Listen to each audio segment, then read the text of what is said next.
thousands of years, humans have had monsters to fear.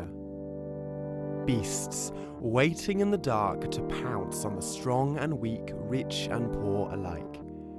Creatures so terrible that they take neither shape nor form and slink intangibly from one victim to the next. People of the past would tell fabulous stories about these monsters, spin tales of their villainy to their young, while secretly joking amongst themselves.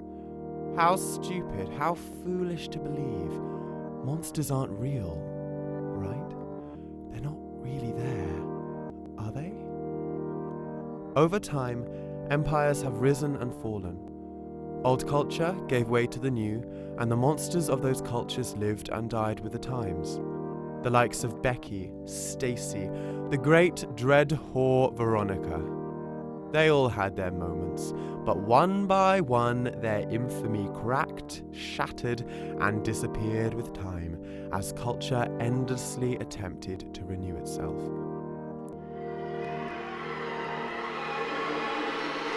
However, there is one horror that will always remain. A vermin so foul that no alpha, no cuck, no gamer or incel could ever hope to succeed in wiping the sight of her wretched bob from the face of existence. My cult has, for thousands of years, sought to understand this great demon, to lift the veil on her notoriety and bring the truth into the light. The nightmare of retail, bane of managers, mistress of the 4x4. What is your name, demon?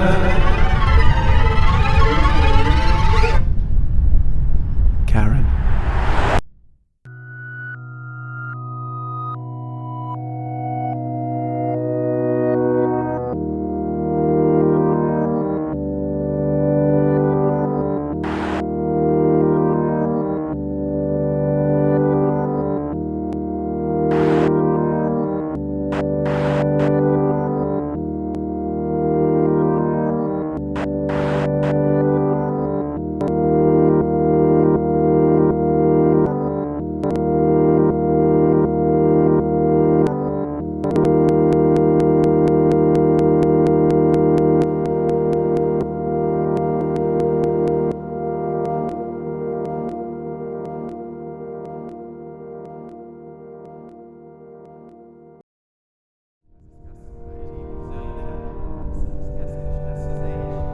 Who is Karen?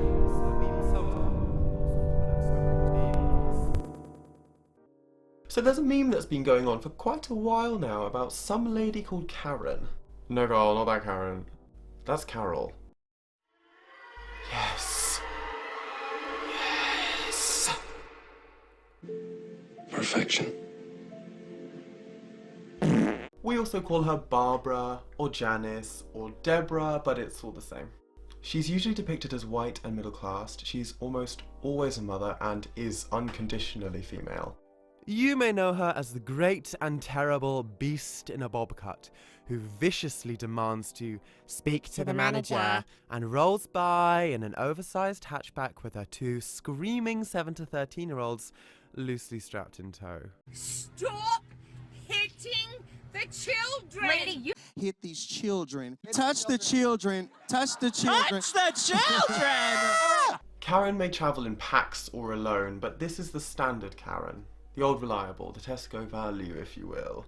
However, alternatively, and more exotically, the name and persona of Karen can be used as a more general, abstract figure towards which we, the memers, vent our deepest frustrations, a void into which we scream our existential fears and anxieties about life.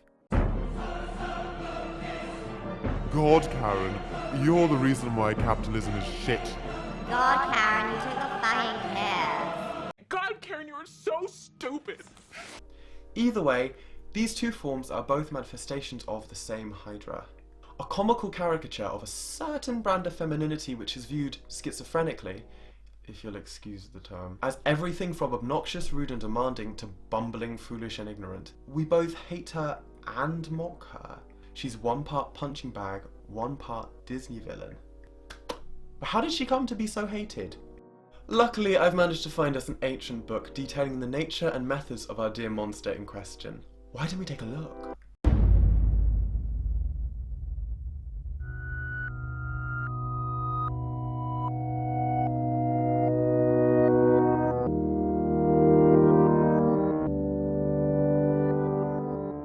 Karen spreads her malevolent evil in myriad forms. She sells scentsy and younique and is a boss babe of the cult of entrepreneurs. She is an antivaxxer. She drinks unnecessarily complicated Starbucks orders and screams at you in eldritch tongue if you make the folly of drizzling vanilla and not caramel sauce on her custom frappuccino. She wears crystals and salt lamps to help realign her chakras. I hear she does car commercials in Japan. And worst of all, she sucks up alimony checks from her husband as vigorously as a Dyson sex gimp. Karen is a force of evil, incomparable to abominations of past, and must be approached with extreme caution, lest your own mortality be put to the test.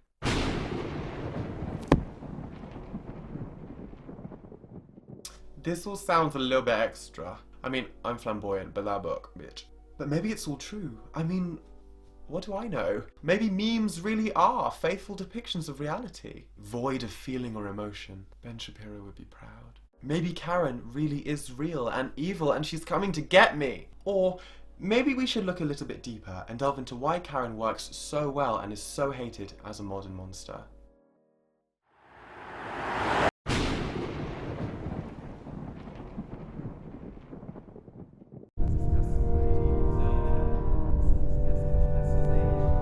Why do we hate her? Now, demonizing particular compartmentalized stereotypes of femininity, or just all women in general all the time, is obviously not new. I mean, to be honest, none of this shit is new.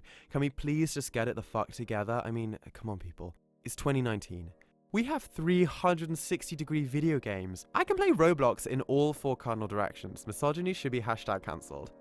Anyway, the ancient Greeks, Aristotle, viewed women as malformed perversions of the original form that is of men.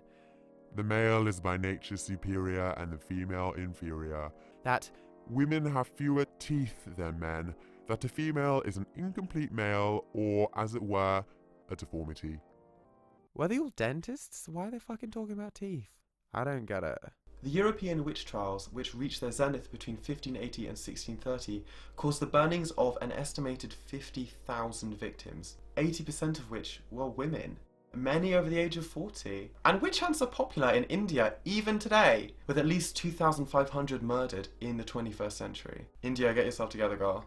Pop culturally, we all absolutely love to fucking shit on tween girls as well. I mean, what with the endless vitriol directed towards Beliebers and Twilight fans around the mid to late noughties and early 2010s. We talk just about daily, but we talk, once or twice a week still, Ever since. Yeah. And mostly it's about books. Yeah. And our kids and everything else, movies. Every once in a while somebody will have or hot guys. Wait, Karens were also Twilight fans. Could it be? I wonder in which quality both underage girls and middle-aged women are lacking in the eyes of straight guys to make them so grotesque and unavailable that they be worthy of endless mockery. I wonder.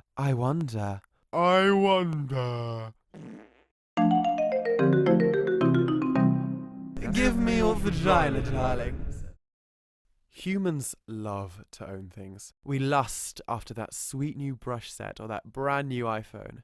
We moan and fantasize about getting the trendiest homeless people clothes or alien bouncy castle shoes. But after we've bought that new shiny thing, our lizard brains start to pine for more. We quickly replace our old shit with new shit, and the cycle starts again. And soon enough, we begin a loop of endlessly squeezing out ever-diminishing drops of dopamine from our dumb fuck monkey brains with each purchase. But even then, it's not enough. It's not enough to just acquire things. No, fuck that. We want stuff that is specifically made for us. Objects with immutable, untouchable, and infinitely unique qualities which we don't have to share with any of the other kids in class. And that's where sexuality comes in. In a way, our sex organs are the most bespoke gifts we could give anyone. They are unique to us and carry with them a person found nowhere else on earth. But please don't get me wrong, this does not mean you can't be a generous gift giver. Cock and clunge are unlimited resources, people. They're like rocks you get from the beach. Pretty, but you ain't gonna run out. Forget personalised photo cushions. Gift your mother your vagina for Christmas. And that's the thing about Karen. I mean, in reality, middle-aged women like her are not sexless. Mama, humans of all ages love to squish. But since Karen represents a woman who is older, perhaps even mid or post-menopausal, to us memers, who generally are a younger demographic, she is essentially sexless. And in the eyes of the media, sex is everything. If you don't have a version of sexuality that can appeal to the majority, you are, essentially, a joke. Look at what happened to gay and trans people in the 90s.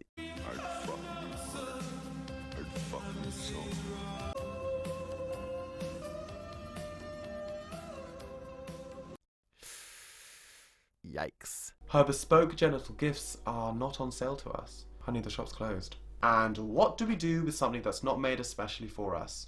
We either want it more, or we break it. And then we smash the windows in and burn down the store.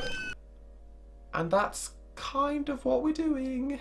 Karen's particular brand of femininity is just not viewed as something that's appealing to the majority, which makes her a very easy target to mock. From the perspective of the media and the majority, there is absolutely no risk in pulling a crystal knot on the Karens and Janices of the world, because they've got nothing to withhold from us if we do.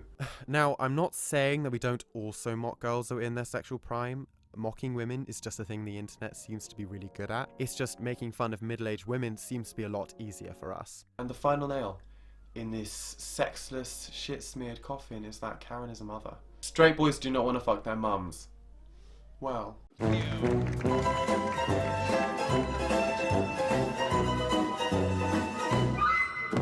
Karen reminds us of our own mothers, our own parents. We've probably all seen our mums get pissed off in a store or asked to speak to a manager, and Karen's just a culmination of all those frustrating days out to a mall.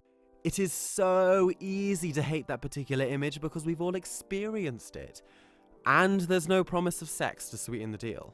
But in making a monster out of Karen, we forget her side of the story. We forget how alienating and difficult it is to not only be a woman in a society, but an older one at that. Bam! Now, I'd like to go a little bit more in depth and take a look at one of Karen's most defining attributes. Girl, the hair. A big part of the Karen meme is our fixation on her haircut. Historically, hair has played an instrumental role in defining gender norms. The idea that women should have longer hair than men has existed since at least the ancient Greeks. It's always the ancient Greeks. Women with long, luscious hair that is well kept are sexually available and thus able to reproduce effectively. However, men with the same qualities are far too pampered, and when the time comes, they would be unable to effectively provide for their wife. Conversely, and from a more contemporary perspective, men with very short cropped hair, in the same Western cultures, are often associated with subjugation, or being under societal control. Look at prisons, the military, the police force to a certain extent. Women who have shorter hair could be argued to be denying men the ability to own them. Women, just like men, can transgress enough and are capable enough to be subjugated by far greater societal structures than just their husbands. How do I look?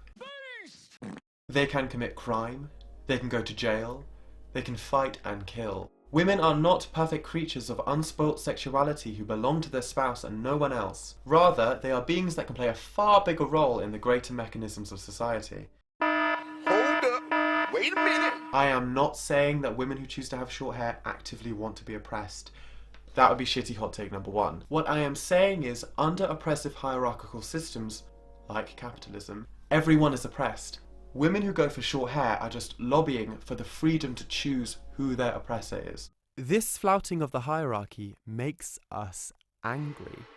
Oppressive systems only hold up and maintain themselves when we give the people in the middle, like men or white people or straight or cis people, who are definitely being fucked over but not quite as badly as those at the bottom, the power to subjugate those who truly are the most vulnerable. They are given the slave's whip and don't question it.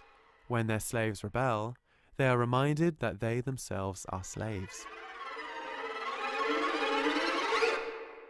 But how would this apply to Karen? Karen doesn't burn bras, she doesn't even shave her head, and she's not an anarchist. That Karen Bob obviously isn't an overt fuck you to capitalism. However, it does mark a deviation from our standards of feminine beauty. The haircut is more masculine, however, elements of femininity still remain. Visual masculinity, when paired with her stereotypical aggression, shows us her ability to transgress, an ability which, up until now, had been primarily reserved for men. And she still does this while preserving her gender. She's still a woman, but she still does the shitty things that men do. She has her cake and eats it and throws the rulebook at you like chimps throw shit. Her hair is a distant reference that reminds us of Karen's monstrous imperfections, and thus shows us her humanity. All this chat about oppression has made my nipples hard. Let's talk about monsters.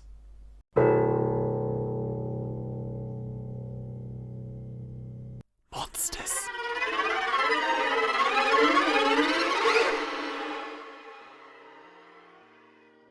Cultural depictions of monsters and their affiliates have changed a lot throughout history, depending on what's under the magnifying glass at the time. Up until about the 14th century, the classic idea of evil witches that obtain their power through pagan satanic rituals was officially dismissed by the authorities. The canon Episcopi? I don't know. Said that those who believed they could perform magic or witchcraft were deluded by the devil and should be put to death. The surface reasoning for this is that God was viewed as the one true power at the time. To entertain witchcraft would be to entertain magic, which would entertain the idea that indescribable power was available to those other than the Lord. This was heresy, and thus warranted a fabulous burning at the stake. There's always time for an immolation. However, perhaps a deeper reasoning was that the lens of our cultural anxieties hadn't yet fully come to focus on and magnify the developing agency of women and their perceived capacity for witchcraft. The people of the Middle Ages didn't have secular pop culture like we do now. They didn't have no James Charles or Madonna.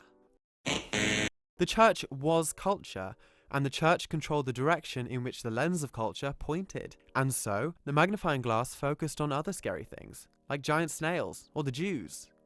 Amongst the peasantry, people did still believe in witches and pagan demons and all that crap, but officially, killing women just wasn't as trendy as oppressing Jewish people.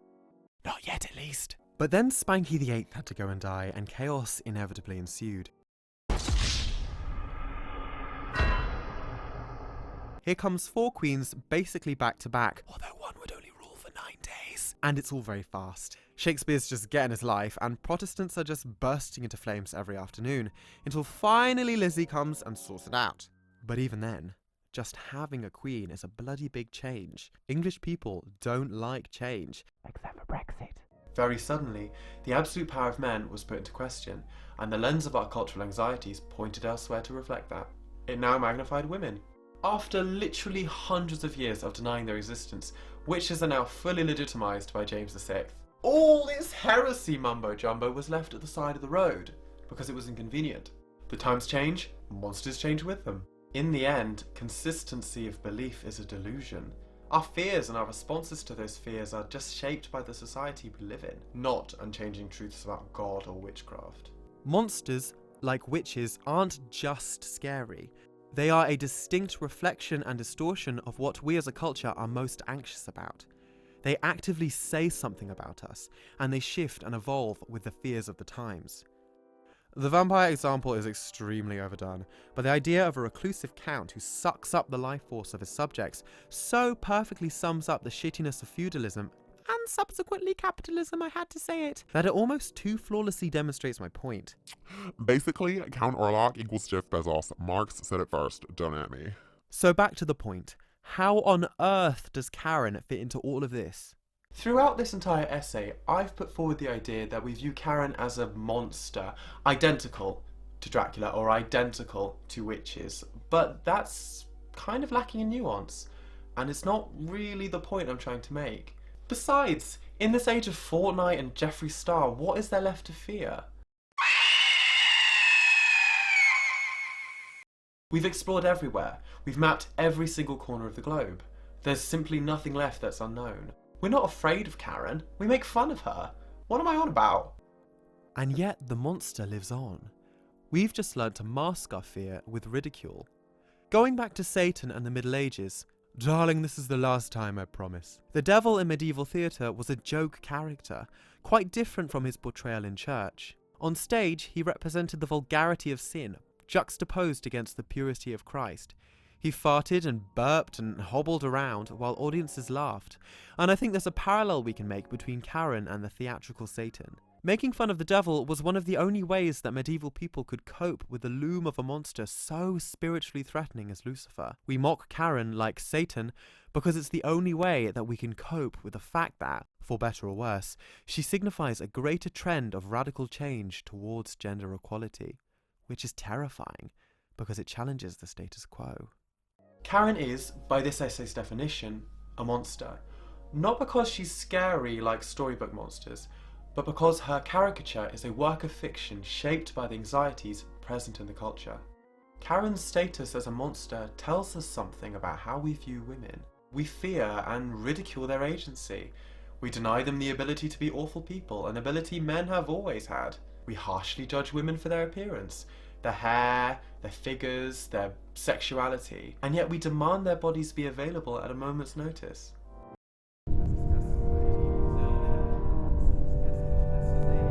Conclusion. After all of this, you could just argue that we don't hate Karen because she's a woman. We hate her because she's a bitch. You might say that we hate her because she's just naturally rude, not because of some dumb shit about genital gifts. But I think that's wrong, and I can't be wrong. Being a terrible person is not linked to your gender, case in point. And I see no male equivalent to Karen, despite having plenty of experience with nasty entitled men. Again, case in point. All this vitriol is highly gendered, and I know they're just jokes, but, you know, they're at the expense of real people. People who are suffering under oppressive systems just like us. You might be wondering, why on earth did I write this video essay? Why spend so much time talking about an already dying meme that we SJWs have known as misogynistic from the get-go? Was it a waste of effort?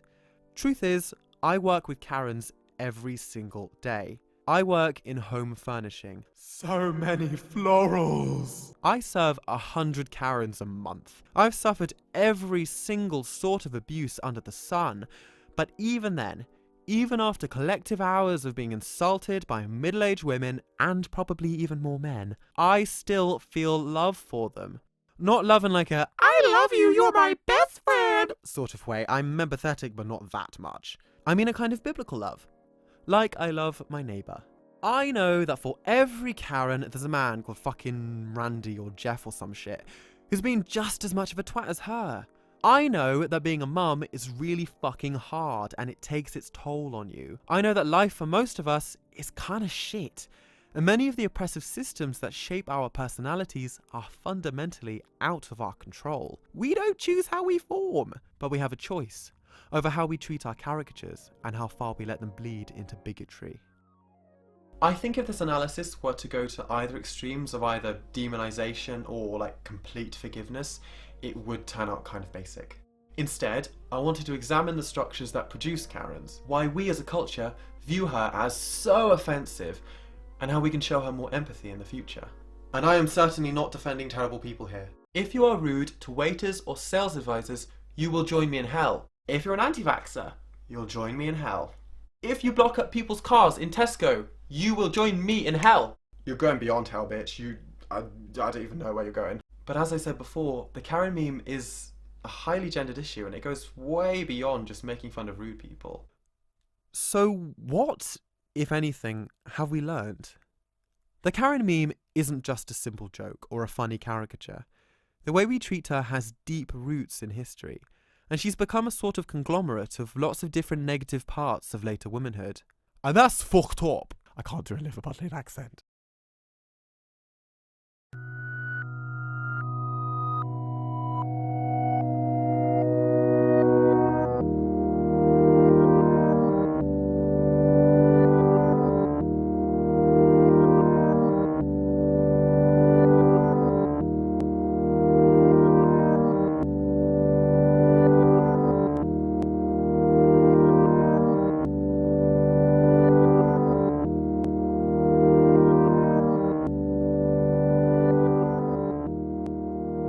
The wind blows, the book closes, and yet the wheel continues to turn. The wheel of a civilization shaped and moulded by fear.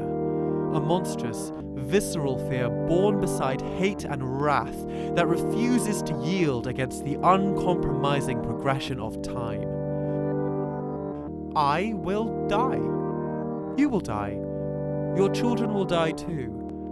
Their children will become immortal robots, but one horror will always remain. Not Karen, she's just a leaf on the branch, but the one true horror, the only horror, the compulsion to personify our anxieties into a being that we can actually comprehend, the need to create a creature we can understand from a void of the unknowable. If only the world was so simple. Instead of indulging in the fantasy that all of our issues come from a single person, I think we should acknowledge reality instead. Surprise! The world is shit. But it's not because of individuals, it's because of oppressive systems. We kind of need to realise that fun and jokes don't have to be at the expense of other people. Comedy is not a zero-sum game, and I think we could all do with showing a little bit more compassion. Women bear the brunt of societal injustice and it trickles down to all of us. So let's not poison the water source. Is Karen a monster? In a way, yes. But can we still show her love? Abso-fucking-lutely.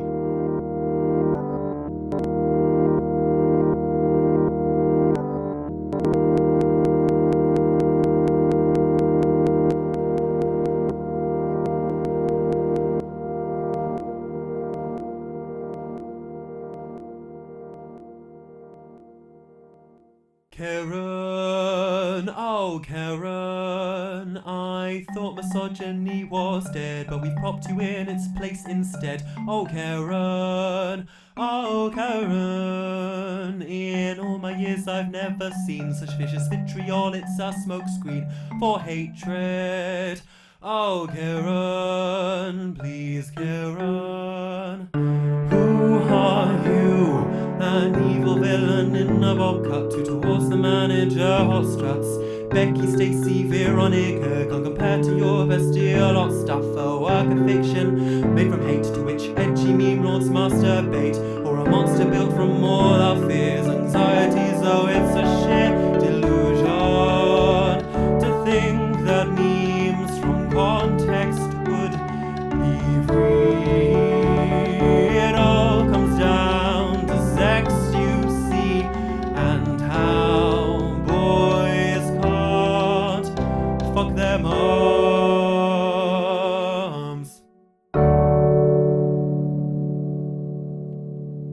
If you enjoyed this video, then please like, comment and subscribe. It totally helps new creators like me. And if you really like the video, I do have a Patreon. Right now it's a little bit sparse, but in the future I will be uploading bloopers, extra content and more original music I've composed. And for higher backers, I will read your name out at the end of the video. Seriously, any backing at all would make my Grinch heart swell 3 times. Thank you so much.